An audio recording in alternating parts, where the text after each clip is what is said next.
आज आप सुने संकष्टी गणेश चतुर्थी व्रत कथा।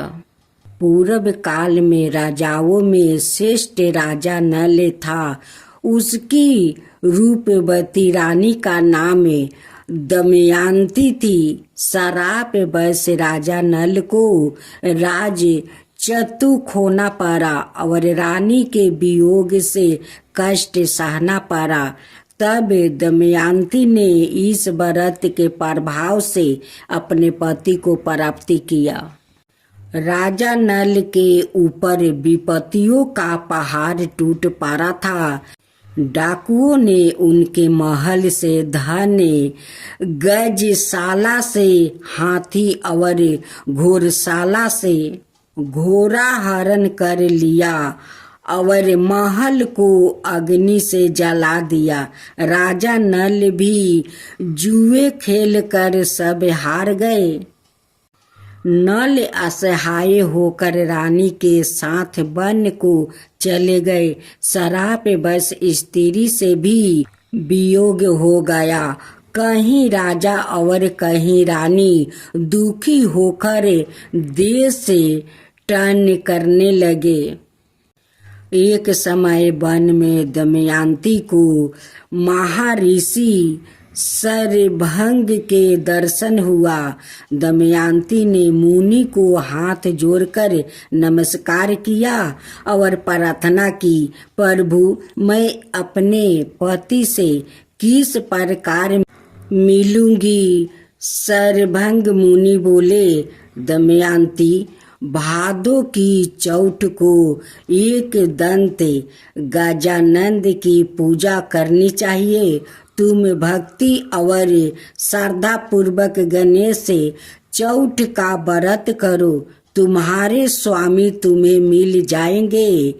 शरभंग मुनि के कहने पर दमयंती ने भादो की गणेश चौथ को व्रत आरंभ किया और 7 मास ही अपने पुत्र और पति को प्राप्त किया।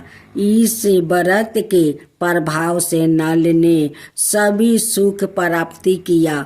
विघ्न का नाश करने वाला और सुखों देने वाला यह सर्वोत्तम व्रत है। आप सुने बिहुला चतुर्थी व्रत कथा।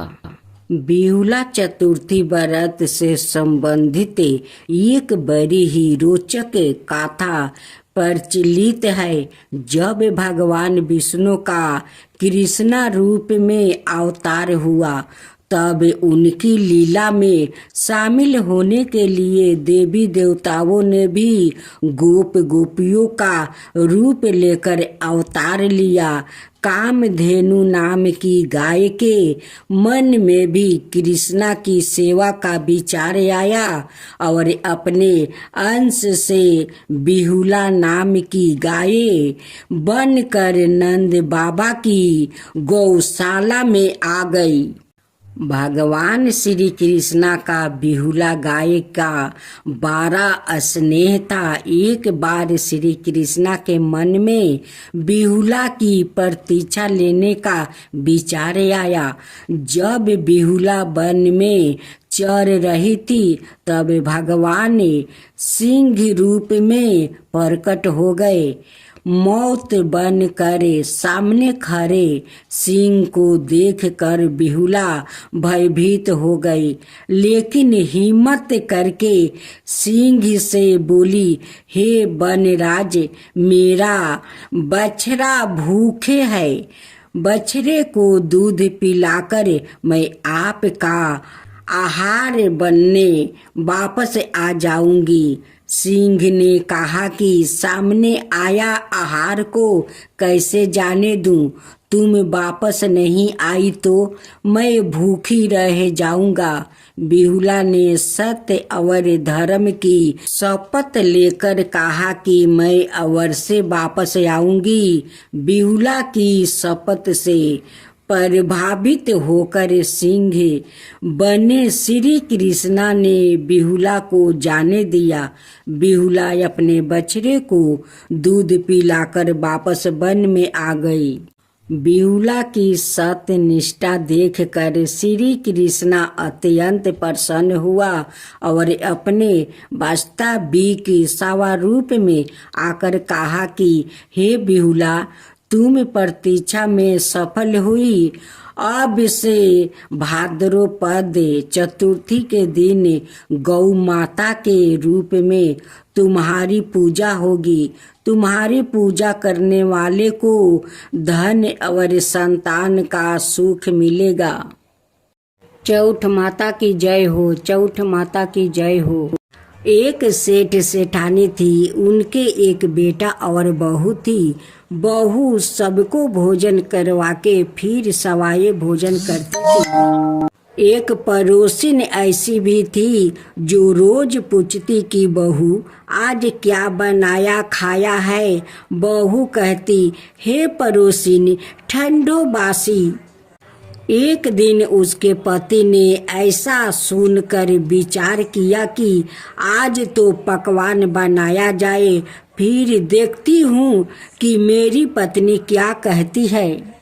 उसने तरह तरह के पकवान बनवाया और घर के सभी लोग ने एक साथ बैठकर भोजन किया। आज भी पड़ोसिन ने पूछा तो बहू ने कहा, पड़ोसिन ठंडो बासी।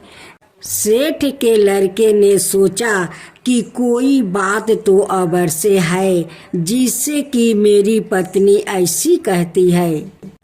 उसने अपनी पत्नी से पूछा, तुम रोज ठंडो बासी क्यों कहती हो? क्यों तुम बासी खाती हो? ऐसे क्यों कहती हो? जब कि अपना सबने एक साथ बैठकर कई तरह के पकवान खाए। उसकी पत्नी बोली, आपने जो खा रहे हैं वो बाप बूढ़े की कमाई है। जिस दिन आप काम करके लाओगे उस दिन मैं समझूंगी कि ताजा भोजन कर रही हूँ। अब एक दिन लड़के ने माँ से कहा, मैं एक बार शहर में कमाई करने जा रहा हूँ। माँ बोली, बेटा अपने पास इतना धन है कि खाया नहीं जा सकेगा। माँ के माना करने पर भी बेटे ने सवाए कमाने का मन बना लिया और जाते समय पत्नी से कहा, मैं जब तक कमाकर बहुत सा धन लेकर ना आऊं तुम चूल्हे की आग मत बुझाने देना। एक दिन चूल्हे की आग बुझ गई तो वो मन ही मन घबराने लगी, कहीं मेरे पति पर संकट तो नहीं आन पड़ा। जल्दी से पड़ोस में से आग लाकर चूल्हे में राख देती है। ऐसा विचार करके पड़ोस में गई। वहाँ पड़ोसिन ने चौठ माता का व्रत पूजन कर रही थी। पड़ोसिन ने कहा, थोड़ी देर में आकर ले जाना। बहू ने पड़ोसिन से पूछा, आप ये व्रत क्यों करती है? इससे क्या मिलता है? पड़ोसिन ने कहा, चौठ माता के इस व्रत को करने से अन्न लक्ष्मी मिले और अपनी मनोकामना पूरी होता है। अब बहू भी चौठ माता का व्रत करने लगी। दीवार पर चौठ माता बनाई। उस दिन घी गुड़ का चूरमा बनाकर रात्रि को चंद्रमा को अर्घ देकर भोजन करती है। ऐसा करते करते बहू दिन हो गया। चौठ माता ने उस बहू के पति को सपना दिया कि साहूकार का बेटा तू जागे कि सोए, तेरी पत्नी बहुत याद कर रही है। घर जाकर उसकी चिंता मिटाओ। तू दुकान खोल कर कंकु केसर का पगला बन के बैठ जाना। आज तेरा हिसाब किताब चुकता हो जाएगा। अब तो चौठ माता ने जैसा कहा था वैसा ही हुआ था। उसने घर जाने की तैयारी की और गाड़ी भर के धन दौलत लेकर चल दिया। रास्ते में एक बड़ा सा काला नाग फन फैलाए बैठ गया और कहने लगा, आज तो मैं तुझे डांसूंगा, छोड़ूंगा नहीं। आज तेरी आहू पूरी हो गई है। सेठ ने लड़के से कहा, आज चौठ माता ने मुझे सपना दिया तो मैं पत्नी से मिलने घर जा रहा हूँ। वहाँ मेरी पत्नी बहुत चिंता कर रही है। मैं उसे मिल कर जरूर आऊँगा, तब तुम मुझे डांस लेना। नाग ने कहा, तुम शपथ पूर्वक कहकर जाओ तो मैं तुम्हें जाने दूंगा, परंतु लौट कर नहीं आए तो तुम्हारे घर आकर मैं तुम्हें डांस लूंगा। इस प्रकार सांप को वचन देकर वो अपने घर पहुंचा। वहाँ सभी से हंसी खुशी से मिला और भोजन करने को बैठा तो उदास होकर बैठ गया। उसकी पत्नी ने उदास होने का कारण पूछा तो पति ने काले नाग वाली बात बताते हुए कहा, यदि मैं उसके पास नहीं जाऊंगा तो वो घर आकर ही मुझे डांस लेगा। पत्नी बहुत चतुर थी। उसने कहा कि आप घबराओ नहीं, लेट जाओ, मैं एक उपाय करती हूँ। पत्नी ने कमरे की सात पेटी सिरवा धोई। पहली पेटी पर रेत, दूसरी पर इतरा, तीसरी पर गुलाल फूल, चौथी पर कंकु केसर, पांचवी पर लड्डू पेड़ा, छठी पर गादी गलैचा और सातवीं पेटी पर दूध का कटोरा भर कर रख दिया। इस प्रकार वो 7 ही पेटी सजाकर बैठ गई। आधी रात होते ही नाग आकर पेटी चढ़ने लगा। पहली पेटी पर रेत में लौट गया और कहने लगा कि सेठ की बहू ने आराम तो बहुत दिया, पर बचनों से बंध कर आया हूँ सो डांसूंगा। अबर से ही इसी प्रकार 7 पेटियों पर नाग आराम करता हुआ और कहता हुआ कि डांसूंगा जरूर। कमरे में जाने ही वाला था कि चौठ माता ने विचार किया कि मैं इसे नहीं बचाऊंगी तो संसार में धर्म कर्म और व्रत पूजन को कौन मानेगा। अब तो गणेश जी, चंद्रमा जी और चौठ माता ने उसे बचाने का विचार किया। चंद्रमा जी ने उजाला किया, चौठ माता ढाल बनी और गणेश जी ने तलवार लेकर नाग को मार दिया और ढाल से डंक दिया। अब बहू भी थकी हारी सो गई। दिन उगा तो लोग बेटे से मिलने आए, परंतु बेटा बहू तो उठे ही नहीं थे। बहू देर हो गई तो माँ उन्हें उठाने गई। माँ ने 7 पेटियों पर जो कुछ देखा तो बहुत घबराई और बेटा बहू को आवाज लगाई। बेटा बहू उठे तो देखा कि एक ढाल तलवार वहाँ पड़ी है। अब ढाल उठाई तो वही काला नाग मारा हुआ पड़ा है। बेटा बहू ने सोचा कि आज तो धर्म कर्म ही आरे आए, जो भगवान गणेश जी और चौठ माता ने हम सभी को रक्षा की है। चौठ माता, आपने जैसी सेठ के बेटे बहू की रक्षा किया है वैसा ही सबका रक्षा कीजिए। भक्त जनों, आज आप सुने गणेश भगवान और कुबेर जी का व्रत कथा। एक पौराणिक कथा के अनुसार एक दिन भगवान गणपति का जन्मदिन था।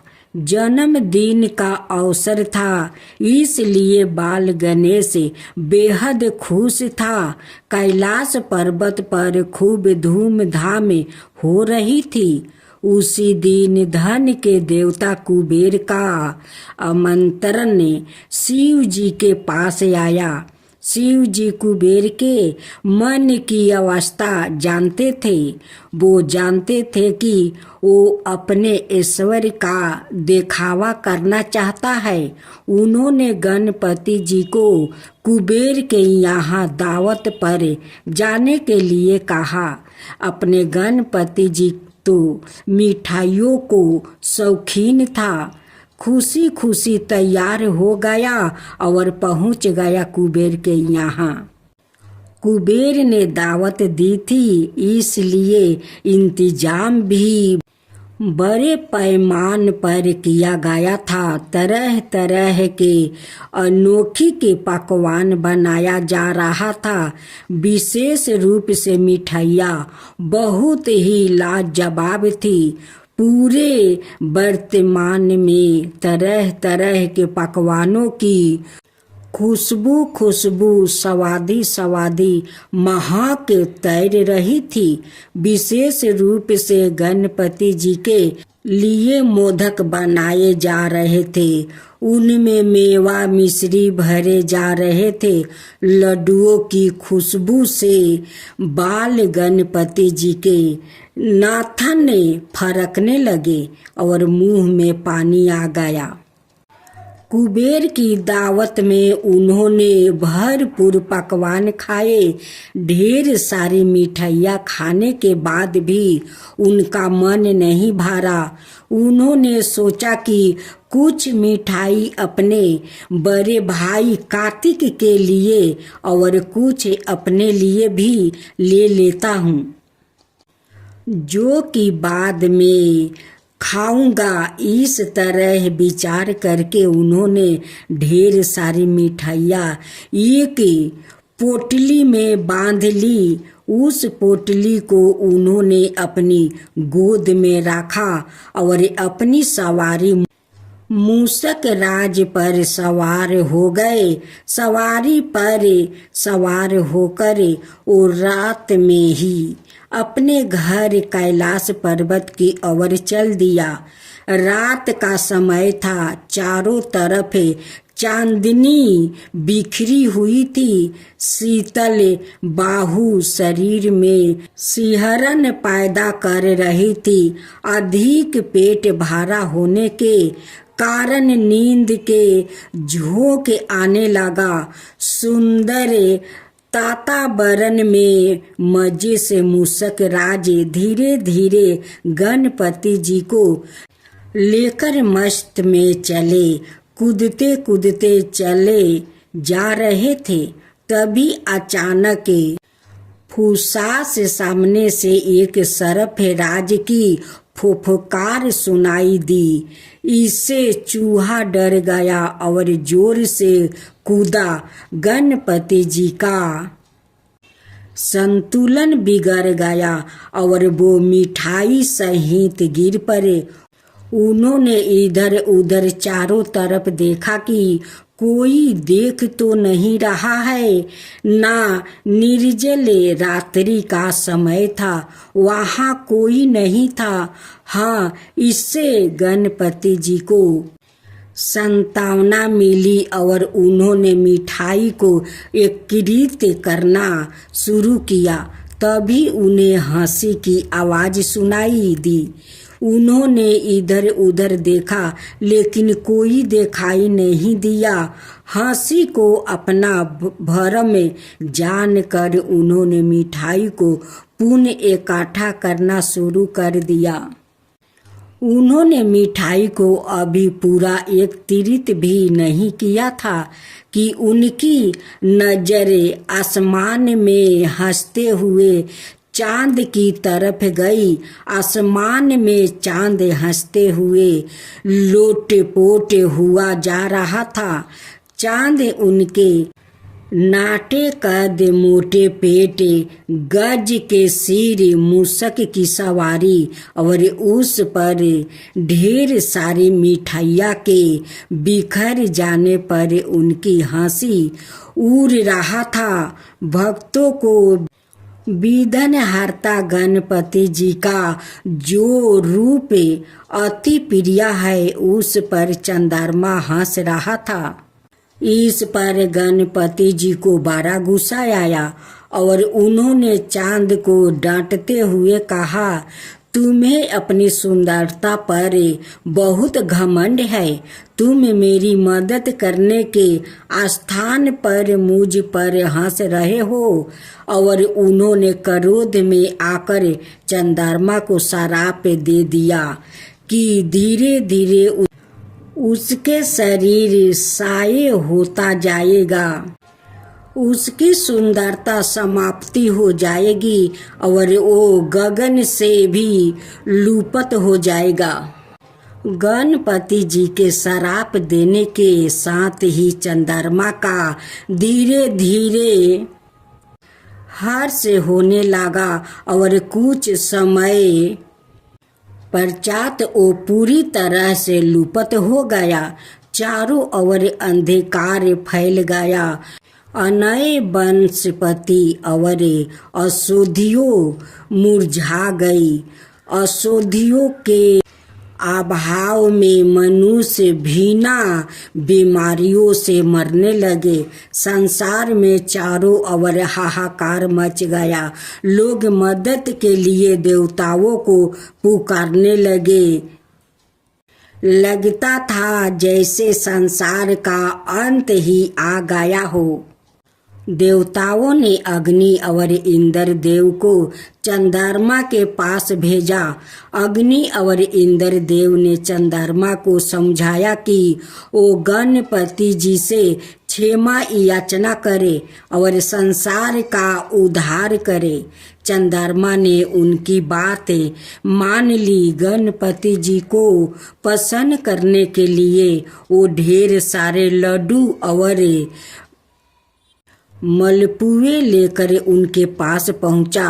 अपनी भूल स्वीकार करने के बाद चंद्रमा ने उन्हें मोदक का भोग लगाया, जिससे गणपति जी प्रसन्न हो गए और उन्होंने चंद्रमा को क्षमा कर दिया। गणपति जी ने कहा, मैंने तुम्हें क्षमा किया, किंतु मैं अपना श्राप वापस नहीं ले सकता, केवल उसका प्रभाव कम कर सकता हूँ। 1 माह अंतराल में तुम अपना प्रकाश धीरे धीरे खो दोगे और फिर पुनः उस प्रकाश को धीरे धीरे वापस प्राप्ति कर लोगे। यह प्रक्रिया निरंतर चलती रहेगी। और हाँ, तुमने मेरा मजाक मेरे जन्मदिन पर उड़ाया था, इसलिए भाद्रपद चतुर्थी के दिन तुम्हारा दर्शन करने वाले व्याकृतों को झूठा कलंक लगेगा। चंद्रमा ने खुशी खुशी सभी बातें स्वीकार कर लिया। चारों तरफ प्रकाश ही प्रकाश फैल गया। तीनों लोग प्रसन्न हो गए। चंद्रमा ने प्रसन्न होकर अमृत बरसाना शुरू कर दिया। अनाए वनपतियाँ और औषधियों फिर से खिल उठी। संसार में नव जीवन का संचार हुआ। सब लोग नाचने गाने और उत्सव मनाने लगे। कहानी सुनना सुनाना बड़ा भला लगता है। अब आप बताइए इससे क्या शिक्षा मिली है। आप सुने गणेश भगवान की व्रत कथा। राजा सातानिक ने सुमितु मुनि से पूछा, प्रिय वर गणेश जी को गणों का राजा किसने बनाया और बड़े भैया कार्तिकेय के रहते हुए यह कैसे विघ्नों के अधिकारी हो गए। सुमिंतु मुनि ने कहा, राजा आपने बहुत अच्छी बात पूछी है, जिस कारण ये विघ्न कारक हुए हैं और जिन विघ्नों को करने से इस पद पर उनकी नियुक्ति हुई है, वो मैं कह रहा हूँ। उसे आप एक ग्रह चित होकर सुने। पहले कीर्तियोग में प्रजाओं की जब सृष्टि हुई तो बिना विघ्न बाधा के देखते ही देखते सब कार्य सिद्ध हो जाते थे। अंत में प्रजा को बहुत अहंकार हो गया। कैलेश राहित अहंकार से परिपूर्ण प्रजा को देखकर ब्रह्मा ने बहुत सोच विचार करके प्रजा समृद्धि के लिए विनायक को विनियोजित किया। अंत ब्रह्मा के प्रयास से भगवान शंकर ने गणेश को उत्पन्न किया और उन्होंने गणों का अधिपति बनाया। हे राजन, जो प्राणी गणेश की बिना पूजा किए ही कार्य आरंभ कर देता है, उनके मुझसे सुनिए। ओ व्याकृत सपने में अत्यंत गहरे जल में अपने को डूबते स्नान करते हुए यह केस मुराए देखता है। कासाय बस्तर से आच्छादित और हिस्सक व्यागिर्दी पशुओं पर अपने को चढ़ाता हुआ देखता है।